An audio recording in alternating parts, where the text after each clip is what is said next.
Mes parents morts vivants, c'est une fête funéraire. Donc on raconte l'histoire d'un homme qui, dans son testament, nous lègue sa voiture et ses écrits, et qui nous demande, en l'échange de sa voiture et de ses écrits, de lui faire voir un peu une dernière fois le pays, le continent, d'accrocher son cercueil sur la voiture et de faire un peu une sorte de tournée funéraire. Et donc on raconte un peu, on raconte cette cérémonie qu'on invente, qu'on imagine, qui n'existe que pour cette personne-là, qui est vraiment une cérémonie qui part de nos cérémonies peut-être un peu,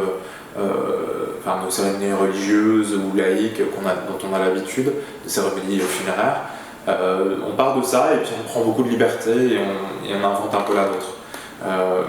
On parle aussi d'une personne qui a eu un lien toute sa vie très fort avec la mort, parce qu'il était la fiction qu'on raconte et les documents sur lesquels je me base pour écrire, c'est ceux d'un historien, donc quelqu'un qui a passé sa vie à raconter la vie des autres et surtout des morts, et qui avait un rapport en plus très païen un peu à la mort, quoi, quelque chose où il disait beaucoup l'histoire, c'est résurrection, c'est une résurrection. Donc voilà, c'est cette cérémonie qu'on raconte en 8 scènes, qui sont un peu 8 monuments éphémères, des choses assez volatiles qui vont disparaître à la fin, qui se prend place du coup dans un pré comme ça qui donne sur la mer. Donc il y avait aussi cette frontière, un peu cet horizon aussi comme cadre de scène.